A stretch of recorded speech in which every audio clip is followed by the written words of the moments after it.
कलकत्ता के Tangra PS station के पास एक बाईपास के पास एक कार एक्सीडेंट होता है। उसमें 3 लोग बुरी तरह से घायल हो जाते हैं। स्थानीय लोग, उस टक्कर की आवाज़ इतना भयानक था कि स्थानीय लोग दौड़कर आते हैं, देखते हैं वहाँ पर 3 लोग बुरी तरह से घायल हैं, लहूलुहान हैं। उनको ले जाकर हॉस्पिटल में भर्ती करते हैं। चूँकि एक्सीडेंट का मामला है, तुरंत पुलिस भी आ जाती है और जब पुलिस तहकीकात की ओर जाती है तो उनका पता नहीं चल रहा था कौन है क्या है। इसी बीच में किसी एक का होश आता है और पुलिस जब उससे पूछताछ करती है तो पुलिस का भी नीचे से ज़मीन खिसक जाता है। कुछ मामला ही ऐसा था। आइए आज मैं इस मामला पर विस्तृत से चर्चा करूंगा। हर उन बिंदुओं पर चर्चा करूंगा कि वे लोग कौन थे, कहां से आए थे और एक्सीडेंट कैसे हुआ था। इन सारी चीज़ों का सिलसिलेवार ढंग से बताऊंगा। जी, मैं परशुराम सिंह और आप देखना शुरू कर चुके हैं सच का प्रयोग। दोस्तों, आपसे आग्रह है कि जो मेरे चैनल पर यदि आप नए आए हैं तो मेरे चैनल को सब्सक्राइब किया कीजिए और वीडियो को लाइक किया कीजिए। यह घटना 19/2/2025 की यानी कल की घटना है, बुधवार की घटना है। सुबह का समय था। कलकत्ता के टंगरा पीएस के पास एक AEM बाईपास है। वहाँ एक मोड़ पर एक कार तेज स्पीड से आता है और वहाँ पर स्थित खंभा में टक्कर मार देता है। एक्सीडेंट इतना खतरनाक था, इतना ज़ोरदार था कि आसपास जितने भी घर थे, लोग थे, दुकानदार थे, आवाज़ सुनकर दौड़ कर आते हैं। देखते हैं एक कार बुरी तरह से चकनाचूर हो गया है। सब लोग दौड़ते हैं, उसके अंदर में से लहूलुहान आदमी लोग को निकालते हैं। वो इस स्थिति में नहीं थे कि कुछ बता पाए। उनको पास के हॉस्पिटल में भर्ती कराया जाता है। डॉक्टर लोग उन लोगों की स्थिति देखते हैं, तुरंत एडमिट लेते हैं, इमरजेंसी वार्ड में एडमिट लेते हैं और पुलिस को सूचना देते हैं।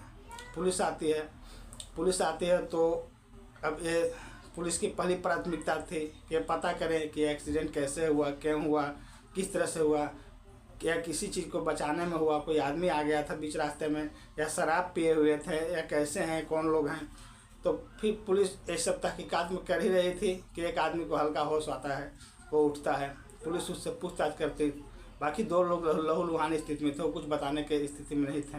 पुलिस जब पूछताछ करती है तो पता चलता है कि उन लोग मरना चाहते हैं और जानबूझकर अपनी कार को एक्सीडेंट किया है। पुलिस हक्का बक्का हो जाता है। आखिर कोई 3 लोग एक साथ क्यों मरना चाहेंगे। फिर बताते हैं कि हम लोग तीनों एक ही घर के सदस्य हैं। एक परने डेथ हैं, एक प्रसून डेथ हैं और एक छोटा बच्चा था, किशोर वय लड़का था, उसका नाम प्रतीप डे था। तीनों 2 भाई और एक बेटा, तीनों एक ही घर के सदस्य थे। फिर वो जब आगे बताते हैं तो पुलिस और भी आश्चर्यचकित हो जाती है। वो बताते हैं कि हमारे घर में 3 महिलाएं हैं। हमारा घर यहाँ पर कलकत्ता के टंगरा पीसी के 21C के पास है। उसमें हमारी 3 महिलाएं रहती हैं। 2 हम लोग की बीबियाँ हैं, एक बेटी है और उन लोग वहाँ पर मृत हैं, मर चुके हैं। पुलिस के हाथ पाँव फूल जाता है। तब क्या हो रहा है, एक ही घर में 3 महिलाएं मर गई है और 3 पुरुष भी मरना चाहते हैं। आखिर मामला क्या है। वो भागा उस घर के पास आते हैं, अपने पुलिस बल के पास साथ आते हैं, मोहल्ले को इकट्ठा करते हैं। फिर उस दरवाज़ा को खुलाने की कोशिश करते हैं। दरवाज़ा खुलने का नाम ही नहीं ले रहा था और पुलिस को मालूम नहीं था कि उस घर में 3 महिलाएं हैं और तीनों मृत पड़े हैं। तो पुलिस के पास कोई विकल्प नहीं था, उस ताला को तोड़ना ही था और गांव वाले के सामने ही उस ताला को तोड़ दिया गया।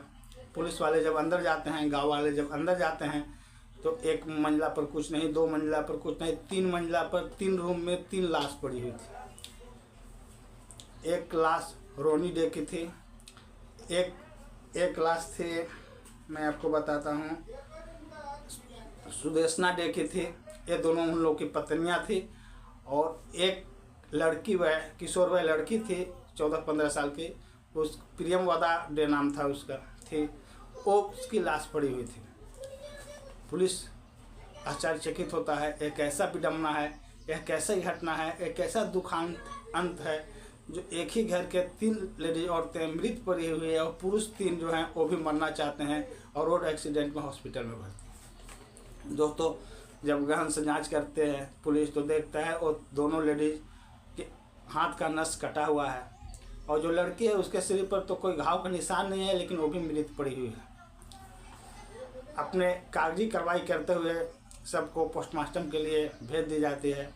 जब पुलिस गांव वाले से बात करती है तो पता चलता है उन लोग बहुत ही सज्जन इंसान थे, किसी से कोई कभी लड़ाई झगड़ा नहीं किए थे, कभी कोई गलत संगत गलत घटना कभी कोई कुछ में शामिल नहीं थे, यानी बिल्कुल संभ्रांत और बिल्कुल शांत स्वभाव के और बिल्कुल सरल स्वभाव के इंसान थे उन लोग।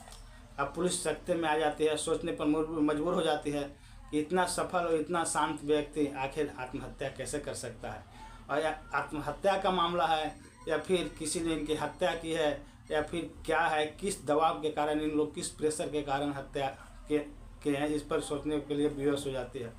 वह उनकी 4 मंजिला मकान थी, उस जगह पर 4 मंजिला मकान थे जिसको दोनों भाइयों ने बनाए थे, और उनका चमड़ा का बिजनेस था। चमड़ा रो चमड़ा से वो मटेरियल बनाते थे और उसको सप्लाई किया करते थे। जब पुलिस बाहर आती है तो एक पीपल का पेड़ था उनके घर के पास, वहाँ पर एक पर्ची रखा हुआ देखते हैं। पुलिस उठाती है उस पर्ची को उठाकर उसको पढ़ने की कोशिश करती है, तो उसमें लिखा था कि मैं आपके घर पे आया था, आप लोग दरवाज़ा नहीं खोलें तो इसके लिए मैं जा रहा हूँ, लेकिन यदि ये पर्ची मिल जाए आपको तो आप देख लेना, हमसे बात करना, कांटेक्ट करना, मैं आपके दरवाज़ा पर आया था। उस पर जो नंबर दिया हुआ था उस नंबर पर जब पुलिस फ़ोन लगाती है तो उधर से उस आदमी का आवाज़ आता है। तो वो आदमी बोलता है कि मेरा उनके ऊपर कुछ लाख रुपया बाकी है जो मैं मांग रहा था कितना दिन से, लेकिन नहीं मिल रहा था। तो मैं आज गया था उनके घर पर, तो उनका घर बंद था, कोई दरवाज़ा नहीं खोल रहा था, तो मैं ऐसा मैसेज लेकर आ गया था। मैं सोचा कहीं गए होंगे, आएंगे तो उठाएंगे तो फिर हमसे बातचीत होगी। इस बीच उस व्यक्ति ने भी बोला कि मेरा पैसा तो ज़रूर बाकी है उनके घर पर, लेकिन आज तक हम लोग में कभी कोई नोक झोंक नहीं हुई, कोई तीखा बहस नहीं हुई। वो बहुत अच्छे इंसान हैं, इसके लिए हम लोग भी कभी उनके साथ कोई गलत व्यवहार नहीं किया, कोई ऐसा दबाव नहीं दिया, प्रेशर नहीं दिया। हाँ, पैसा ज़रूर मांगता था। ये सारी बातें हुई। अब पुलिस भी परेशान हो गई ऐसे ऐसी घटनाओं सुन के, और लोगों से जब पता चलता है तो पता चलता है कि वो बिल्कुल ही मिलनसार व्यक्ति थे।